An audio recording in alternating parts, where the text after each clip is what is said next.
Hello friends, welcome back to active mind. तो friends, जो हमारी सीरीज चल रही थी biology based on class 11th and 12th NCERT, उसको हम कंटिन्यू करेंगे। और जो हमारा चैप्टर है वो है cell the unit of life. तो फ्रेंड्स, इसके पिछले वीडियोज में हमने काफ़ी कुछ डिस्कस किया है। अगर आप उसको नहीं देखे हैं तो आप जाके देख सकते हैं। ये वीडियोज आपको हर एक टीजीटी पीजीटी एग्जाम के लिए हेल्पफुल होंगी। और देखिए फ्रेंड्स, इसके पीछे हम क्या क्या पढ़ लिए हैं ये हम एक बार बता देते हैं आपको। तो सबसे पहले हमने सेल की डिस्कवरी पढ़ी। उसके बाद यहाँ पे हमने prokaryotic cell, cell wall, cell membrane, endomembrane system जिसमें हमने endoplasmic reticulum, vacuoles, Golgi body, lysosome, उसके बाद माइटोकॉन्ड्रिया के बारे में पढ़ा।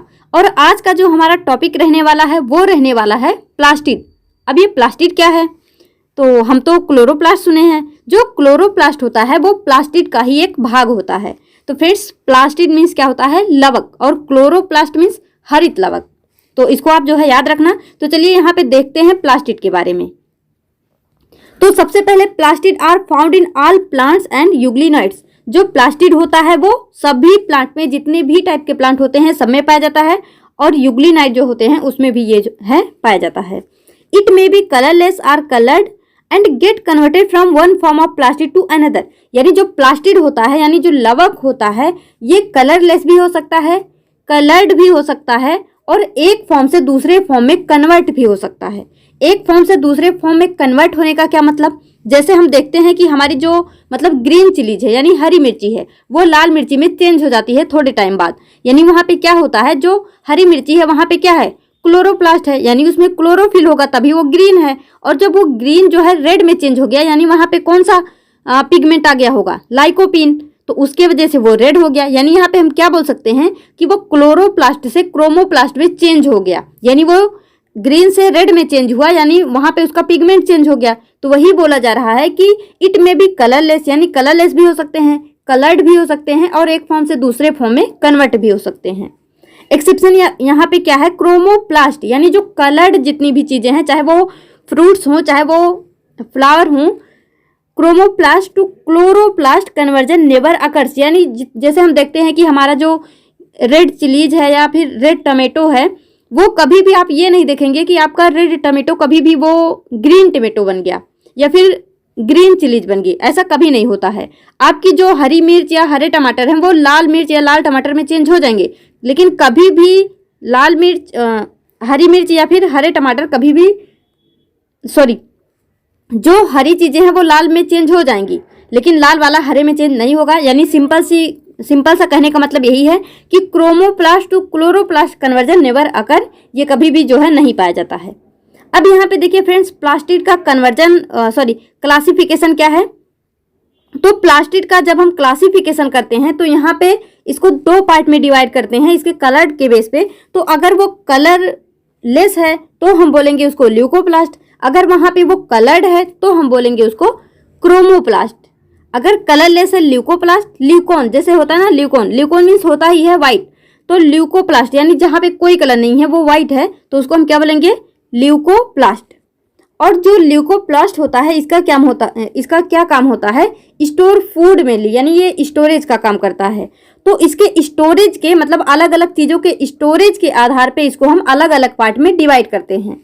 अब यहाँ पे देखिए, अगर ये स्टार्च का जो है स्टोरेज करता है तो हम इसको बोल देते हैं एमाइलोप्लास्ट। क्या बोलते हैं? एमाइलोप्लास्ट। जो हमारा स्टार्च होता है इसी को हम एक और नाम से जानते हैं जिसको हम बोलते हैं एमाइलम, और उसी नाम से इसका नाम दिया गया है एमाइलोप्लास्ट। तो इस बात को आप याद रखना। अगर ये जो है यहाँ पे प्रोटीन का स्टोरेज करता है तो हम इसको बोलते हैं प्रोटीनोप्लास्ट या फिर एल्यूरोप्लास्ट। तो जो हमारा प्रोटीन होता है उसको हम एक और नाम से जानते हैं जिसको हम बोलते हैं एल्यूरॉन बोलते हैं। तो एल्यूरॉन के बेस पे इसको हम बोल सकते हैं एल्यूरोप्लास्ट, या फिर प्रोटीन अगर नाम देखा जाए तो प्रोटीनोप्लास्ट। तो याद रखना, अगर यहाँ पे स्टार्च का स्टोरेज होगा तो एमाइलोप्लास्ट, प्रोटीन का स्टोरेज होगा तो प्रोटीनोप्लास्ट, अगर फैट्स या ऑयल का स्टोरेज होगा तो इलायोप्लास्ट। तो फ्रेंड्स, ये तीनों नाम जो है आप याद रखना। ये अलग अलग स्टोरेज मतलब अलग अलग चीजों के स्टोरेज के आधार पे इसका अलग अलग नाम होता है। अब यहाँ पे बात करते हैं क्रोमोप्लास्ट की। तो जो क्रोमोप्लास्ट होता है ये कलर्ड होता है। तो यहाँ पे कलर्ड में भी हम यहाँ पे दो टाइप्स देख लेते हैं, या तो वो ग्रीन कलर होगा या फिर ग्रीन कलर के अलावा कोई भी कलर होगा, या तो वो ग्रीन होगा या फिर नॉन ग्रीन। नॉन ग्रीन का मतलब ग्रीन के अलावा कोई भी कलर। तो अगर ग्रीन कलर होगा तो हम उसको बोलेंगे क्लोरोप्लास्ट। क्या बोलेंगे? क्लोरोप्लास्ट। और यहाँ पे अगर वो ग्रीन नहीं है, नॉन ग्रीन है, तो वहाँ पे मतलब अलग अलग पिगमेंट के बेस पे वहाँ पे उसका अलग अलग कलर होगा, जैसे कैरोटीन, जेंथोफिल, फाइकोइरिथ्रिन, फाइरोसाइनिन। तो फ्रेंड्स ये अलग अलग चीज़ें हैं, ये फाइकोसाइनिन। तो यहाँ पे मतलब ये अलग अलग, जैसे हमारा एल्गी होता है, green algae, blue green algae, red algae, ये सब, तो वहाँ पे अलग अलग पिगमेंट के बेस पे जो है उनका कलर अलग अलग होता है। इसको हम आगे अभी देखेंगे। तो अगर ग्रीन कलर है तो क्लोरोप्लास्ट, अगर नॉन ग्रीन है तो वहाँ पे ये सारे पिगमेंट पाए जाएंगे। अब आगे देखिए, ये जो अभी हम देखें कि on the basis of colour, यानी कलर के बेस पे इसको हम टू टाइप में डिवाइड करते हैं, ल्यूकोप्लास्ट और यहाँ पे क्रोमोप्लास्ट। तो जो ल्यूकोप्लास्ट है ये कैसा होता है? कलरलेस होता है, इरेगुलर इन शेप, यानी इसका कोई भी रेगुलर शेप नहीं होता, ये इरेगुलर होता है। On the basis of storage of food, leucoplast are divide into 3 types. ये जो है 3 टाइप में डिवाइड होते हैं। एमाइलोप्लास्ट, अगर वो स्टार्च का स्टोरेज करेंगे तो एमाइलोप्लास्ट, अगर वो प्रोटीन का स्टोरेज करेंगे तो प्रोटीनोप्लास्ट या फिर एल्यूरोप्लास्ट, अगर वो फैट्स या ऑयल का स्टोरेज करेंगे तो इलायोप्लास्ट। तो फ्रेंड्स याद रखना, जो स्टार्च का जो है स्टोरेज कहाँ कहाँ पे हो सकता है? रूट में हो सकता है, सीड में हो सकता है और स्टेम में हो सकता है। तो याद रखना, रूट, सीड, स्टेम, यहाँ पे एमाइलोप्लास्ट होता है, यहाँ पे स्टार्च का जो है स्टोरेज होता है। और जो हमारा प्रोटीन होता है, जैसे हम बोलते हैं ना दाल खूब ज़्यादा खाओ, क्योंकि दाल में क्या होता है? प्रोटीन होता है। तो दाल क्या होते हैं? सीड्स होते हैं, यानी पल्सेस हमारी जितनी भी होती हैं। तो पल्सेस में क्या क्या आता है? जैसे हमारा पी हो गया यानी मटर हो गया, ग्राम हो गया यानी चना हो गया, अरहर हो गया, मूंग हो गया, ये सब क्या होती हैं? दालें होती हैं हमारी। तो जो दालें होती हैं उनको हम क्या बोल देते हैं? सीड। तो हम बोल सकते हैं कि जो मतलब प्रोटीनोप्लास्ट कहाँ पाया जाएगा? फाउंड इन सीड्स, यानी सीड्स में पाया जाएगा, पल्सेस में यानी दालों में पाया जाएगा। तो इसको जो है आप याद रखना। तो प्रोटीन का स्टोरेज कहाँ होगा? सीड्स में होगा, या फिर पल्सेस यानी दालों में होगा। Elaioplast they store fats and oils and are found in seeds.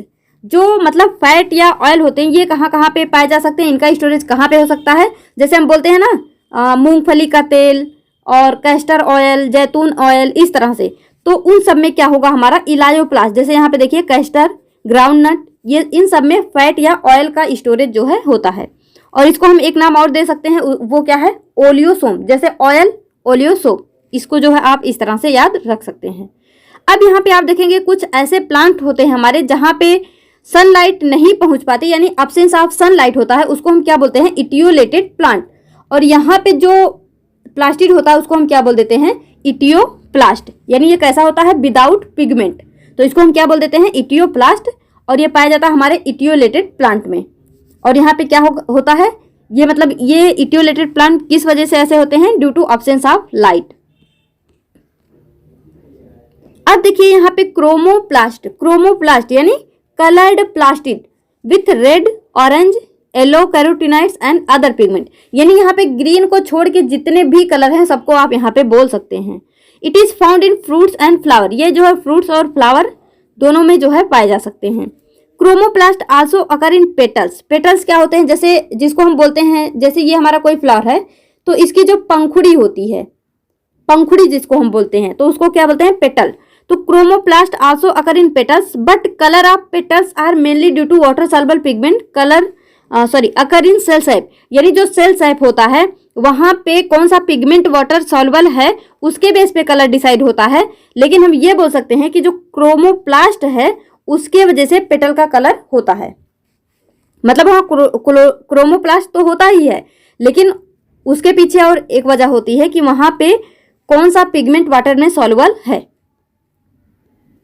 अब आगे देखिए यहाँ पे एंथोसाइनिन। एंथोसाइनिन ब्लू और वायलेट और रेड पिगमेंट, यानी जो एंथोसाइनिन होता है वो ब्लू कलर या वायलेट कलर या फिर रेड कलर के लिए रिस्पॉन्सिबल होता है। एंथोक्लोर येलो पिगमेंट है। बीटा साइनिन जो कि बीट रूट में पाया जाता है, ये उसके कलर के लिए रिस्पॉन्सिबल होता है। तो आपको इतना डिटेल तो नहीं करना है। खैर हम ये 11th-12th बेस पे कर रहे हैं तो ये इतना डिटेल हम यहाँ पे कर रहे हैं, अदरवाइज इतना ज़्यादा घुस के पूछा जाना तो मुश्किल ही है। Chromoplast contain following type of pigments. जो क्रोमोप्लास्ट होता है यहाँ पे बहुत सारे टाइप के पिगमेंट पाए जा सकते हैं। जैसे आप देखेंगे कैरोटिनॉइड जो कि येलोइश कलर के लिए रिस्पॉन्सिबल है। जेंथोफिल, तो यहाँ पे देखिए फ्यूकोजेंथिन जैसे हो गया, तो ये कहाँ पे पाया जाता है? Brown algae. तो ब्राउन एल्गी जो ब्राउन कलर की होती है वो किसके वजह से होता है? फ्यूकोजेंथिन की वजह से। तो इसको जो है आप याद रखना, ब्राउन एल्गी में फ्यूकोजेंथिन पाया जाता है। अब जैसे यहाँ पे देखिए ब्लू ग्रीन एल्गी या फिर रेड एल्गी, ये किसकी वजह से होते हैं?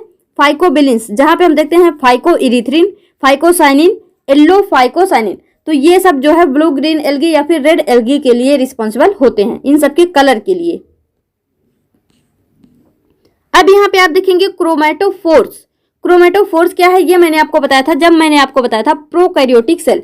तो वहां पे हमने आपको बताया था यहाँ पे सेल इन्वेलप में 3 लेयर होते हैं। एक होता है कैप्सूल, दूसरा होता है सेल वॉल, तीसरा होता है सेल मेम्ब्रेन। तो सेल मेम्ब्रेन जो है वो यहाँ पे उसका इन्वेजन हो जाता है और यहाँ पे वो स्ट्रक्चर फॉर्म करता है जिसको हम या तो मीसोसोम बोल देते हैं या फिर क्रोमेटोफोर। अगर मीसोसोम कब बोलेंगे? जब वहां पे रेस्पिरेटरी एंजाइम जुड़ेगा, लेकिन जब वहां पे फोटोसिंथेटिक एंजाइम जुड़ जाएगा तो हम उसको बोल देते हैं क्रोमेटोफोर। तो वही यहाँ पे बात हो रहा है कि these are cluster of pigment granule in cytoplasm of photosynthetic bacteria, कि ये जो है फोटोसिंथेटिक बैक्टीरिया में पाया जाता है, तो इसको हम क्या बोल देते हैं? Chromatophores.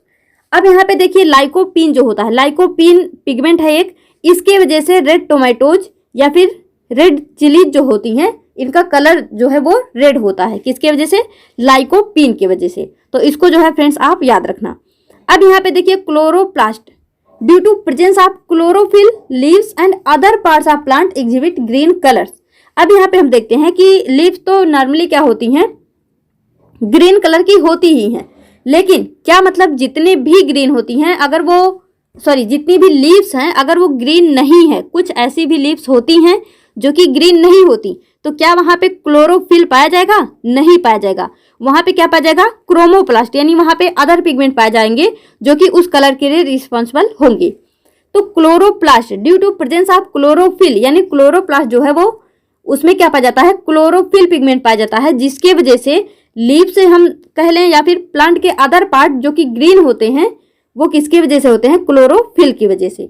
There are found in mesophyll of leaves, जो क्लोरोफिल होता है वो लीफ के यानी पत्तियों के मीजोफिल सेल में पाया जाता है। And chlorenchyma region of higher plant, और जो हायर प्लांट यानी जो जिसको हम बोल सकते हैं यहाँ पे जिम्नोस्पर्म, एंजियोस्पर्म, इन सब में, तो उसके क्लोरेन काइमा में भी क्लोरोफिल पाया जाता है। क्लोरेन काइमा के बारे में हम डिस्कस करेंगे टिश्यू चैप्टर में, तो वहां पे हम इसको आपको बताएंगे। अब देखिए अगर शेप की बात करते हैं तो जो हमारा ल्यूकोप्लास्ट है वो कैसा है? वो इरेगुलर शेप है। लेकिन जो हमारा क्लोरोप्लास्ट है वो लेंस शेप हो सकता है, ओवल हो सकता है, स्फेरिकल हो सकता है, डिस्क्वायड हो सकता है, इवन रिबन लाइक भी हो सकता है। तो यानी हम कह सकते हैं कि इसका अलग अलग शेप जो है वो होता है। और इसका जो लेंथ होता है वो 5 to 10 माइक्रोमीटर, एंड जो विड्थ होता है, जो चौड़ाई होती है वो 2 to 4 micrometre. Their number varies from 1 per cell of Chlamydomonas a green alga to 20 to 40 per cell in mesophil cell।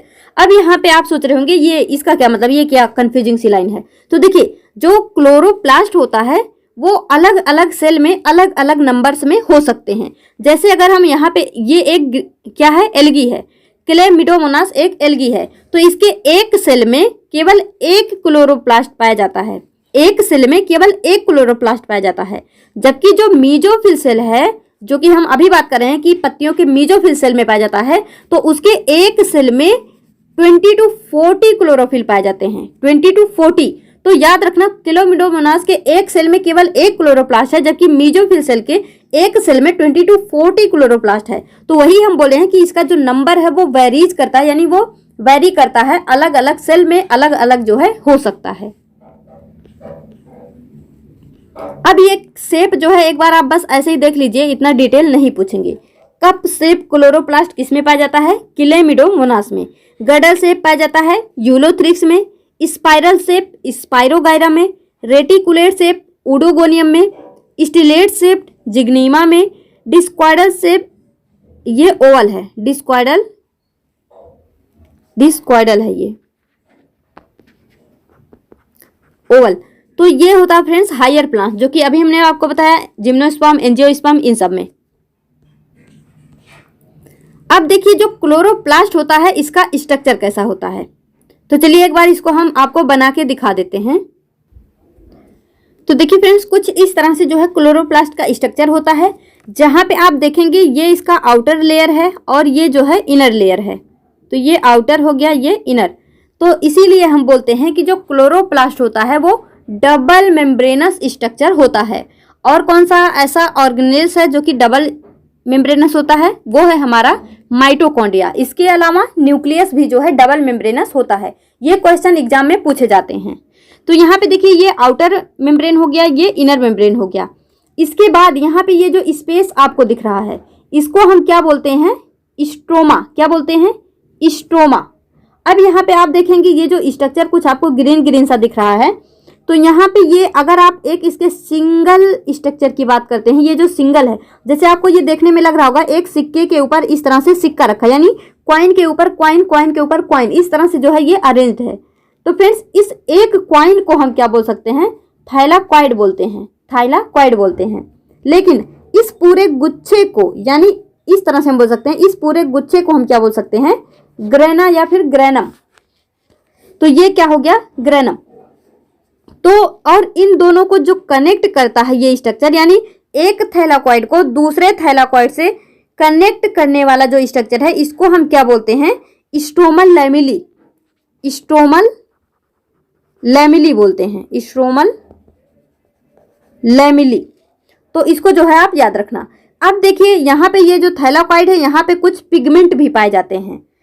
ये जो स्टोमा होता है, याद रखना यहाँ पे होता है हमारा डार्क रिएक्शन, और जो ये जो ग्रेनम होता है यहाँ पे क्या होता है, यहाँ पे होता है लाइट रिएक्शन। अब ये डार्क रिएक्शन, लाइट रिएक्शन ये क्या है, तो इसको हम पढ़ेंगे फोटोसिंथेसिस में। और ये जो थैलाकॉइड होता है यहाँ पे चलता है हमारा प्रोसेस ETS।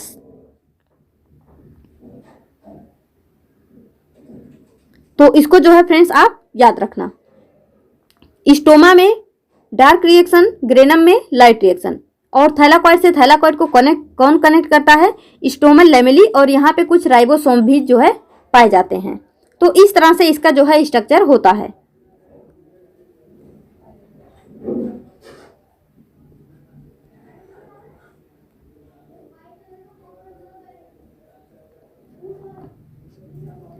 तो देखिए यहाँ पे it is double membrane bound organelle with an outer membrane जो कि परमेबल होता है एंड इनर मेम्ब्रेन जो कि लेस परमेबल होता है। The space limited by inner membrane of chloroplast is called stoma. यानी जो उसके इनर मेम्ब्रेन के अंदर का जो स्पेस है उसको हम क्या बोल देते हैं, stoma. A number of organised flattened membranous sac called thylakoids जो कि स्टोमा में प्रेजेंट होता है। और यहाँ पे क्या होता है, डार्क रिएक्शन फोटोसिंथेसिस अकर हेयर। कहाँ पे, स्टोमा में। जो स्टोमा है यहाँ पे डार्क रिएक्शन जो है पाया जाता है। which are arranged in stack like a piles of coins one above other called grana, जिसको हम क्या बोल रहे हैं, ग्रेना। यानी जब वही थैलाकॉइड जो है एक के ऊपर एक अरेंज हो जाएगा उसको हम बोलेंगे ग्रेना। और यहाँ पे क्या होता है, लाइट रिएक्शन। और द इंटरग्रेनल थैलाकॉइड भी हम इसको जो है बोल देते हैं, चाहे हम ग्रेना बोलें या फिर इंटरग्रेनल थैलाकॉइड्स। अब आगे देखिए, there are flat membranous tubules called the stromal lamellae which connect the thylakoids of the different grana. यानी थैलाकॉइड को जो कनेक्ट करता है उसको हम क्या बोलते हैं, stromal lamellae. The membrane of the thylakoids encloses a space called a lumen. यानी जैसे इस तरह से ये एक थैलाकॉइड है तो इसके अंदर का ये जो स्पेस है इसको हम क्या बोल रहे हैं, lumen. The stoma of chloroplast contain enzyme require for the synthesis of carbohydrate and protein. जो क्लोरोप्लास्ट का स्टोमा है यहाँ पे बहुत सारे एंजाइम पाए जाते हैं जो कि कार्बोहाइड्रेट और प्रोटीन के सिंथेसिस में हेल्प करते हैं। और यहाँ पे देखिए रुबिस्को क्या है, एक एंजाइम है जो कि हमारे अर्थ पे पाया जाने वाला सबसे ज़्यादा मतलब सबसे ज़्यादा अमाउंट में पाया जाता है, जो कि क्लोरोप्लास्ट का 16% प्रोटीन किसके वजह से बनता है, रूबिस्को की वजह से। तो इसको जो है आप याद रख लेना। अब यहाँ पे देखिए ये क्वांटासोम एक टर्म है, तो याद रखना क्वांटासोम क्या होता है, ग्रुप ऑफ पिगमेंट। यानी जब बहुत सारे पिगमेंट का एक ग्रुप हो तो उसको हम क्या बोल देते हैं, क्वांटासोम। तो इसका डेफिनेशन हम बोल सकते हैं कि photosynthetic functional unit which consist of about 230 to 400 molecule of various pigment. तो इसको हम क्या नाम दे देते हैं, क्वांटासोम। तो अगर सिंपली आपसे कोई पूछे कि क्वांटासोम क्या है तो आप बोलेंगे ग्रुप ऑफ पिगमेंट। और ये आपको नहीं करना है इतना, अलग अलग चीजों में कैसे पाया जाता है। इसका फंक्शन देख लीजिए। The main function of chloroplast is photosynthesis, light reaction in thylakoids, dark reaction in stoma. जो यहाँ पे हम देख रहे हैं कि क्लोरोप्लास्ट का सबसे मेन फंक्शन होता है फोटोसिंथेसिस, और फोटोसिंथेसिस के अंतर्गत ही हम पढ़ते हैं लाइट रिएक्शन और डार्क रिएक्शन। तो जो लाइट रिएक्शन और डार्क रिएक्शन है ये फोटोसिंथेसिस में ही हम पढ़ते हैं। तो हम चाहे बोलें कि ये फोटोसिंथेसिस में हेल्प करता है या फिर बोल दीजिए कि लाइट रिएक्शन डार्क रिएक्शन। तो यहाँ पे जो डार्क रिएक्शन है वो स्टोमा में होता है और जो लाइट रिएक्शन है वो ग्रेनम या फिर थैलाकॉइड में होता है। अभी मैंने गलती से यहाँ ईटीएस लिख दिया था फ्रेंड्स, उसको मेंशन मत करना। ईटीएस यानी इलेक्ट्रॉन ट्रांसपोर्ट सिस्टम, वो हमारे माइटोकॉन्ड्रिया के थ्रू होता है, उसके मेम्ब्रेन पे होता है, तो उसको यहाँ पे मेंशन मत करना। यहाँ पे लाइट रिएक्शन डार्क रिएक्शन याद रखना। डार्क रिएक्शन स्टोमा में होता है और लाइट रिएक्शन थैलाकॉइड या फिर ग्रेनम में होता है। In which radiant energy of sun it converted into chemical energy, मतलब वो फोटोसिंथेसिस को एक्सप्लेन कर रहा कि रेडियंट एनर्जी जो है केमिकल एनर्जी में चेंज होती है, ये सब। और क्लोरोप्लास्ट जो है O2 और CO2 के मेंटेनेंस में भी हेल्प करता है, यानी एटमॉस्फेयर में O2 CO2 का बैलेंस बना रहे, इसमें भी क्लोरोप्लास्ट हेल्पफुल होता है। स्टोरेज ऑफ स्टार्च, विटामिन के, vitamin E, rubisco protein and iron, तो इन सब के स्टोरेज में भी क्लोरोप्लास्ट हेल्प करता है। Chloroplast can be changed into chromoplast during ripening of fruit, यानी जब फ्रूट का राइपनिंग होता है, यानी जब कोई फल जो है वो पकता है तो वहां पे क्लोरोप्लास्ट क्या हो जाता है, क्रोमोप्लास्ट में चेंज हो जाता है। क्या हो जाता है, चेंज हो जाता है। जैसे हम देखते हैं एक रॉ मैंगो, यानी रॉ मैंगो जो होता है हमारा कच्चा आम जो होता है, वो जब पक जाता है तो क्या हो जाता है, वो येलोइश कलर में हो जाता है। तो हम बोल सकते हैं कि जब वो रॉ मैंगो था तो वहाँ पे क्लोरोफिल पिगमेंट था, लेकिन जब वो एलोइस हो गया तो वहाँ पे जेंथोफिल वगैरह आ गया होगा। या फिर अगर वो रेड, जैसे हम यहाँ पे देखते हैं, अगर हमारा ग्रीन टमेटो है, ग्रीन चिली या टमेटो कुछ भी है, तो यहाँ पे अभी क्या होगा, क्लोरोफिल होगा, लेकिन जब ये रेड टमेटो या फिर रेड चिली बन जाएगा तो यहाँ पे क्या हो जाएगा, लाइकोपिन आ जाएगा, लाइकोपिन पिगमेंट। तो इस तरह से जो क्लोरोप्लास्ट है वो क्रोमोप्लास्ट में चेंज हो जाता है, लेकिन कभी भी क्रोमोप्लास्ट क्लोरोप्लास्ट में चेंज नहीं हो सकता है। इस बात को जो है आप याद रखना। तो फ्रेंड्स ये था हमारे क्लोरोप्लास्ट के बारे में जो कि हमने देखा। बहुत ही प्यारा सा क्लोरोप्लास्ट हमारा ये भी हो गया समाप्त। अब इसके नेक्स्ट वीडियो में हम डिस्कस करेंगे राइबोसोम के बारे में। तो जो है राइबोसोम वगैरह सब कुछ जितना भी यहाँ पे सेल ऑर्गेनेली बचे हैं उसको हम डिस्कस करेंगे। थोड़ा लंबा चैप्टर है पर अच्छा चैप्टर है, डोंट वरी। सब कुछ जो है इजीली धीरे धीरे समझते जाइए। बाकी आपको वीडियो कैसा लगा अपना फीडबैक कमेंट बॉक्स में देना मत भूलिएगा। तब तक के लिए all the best, be happy, be positive.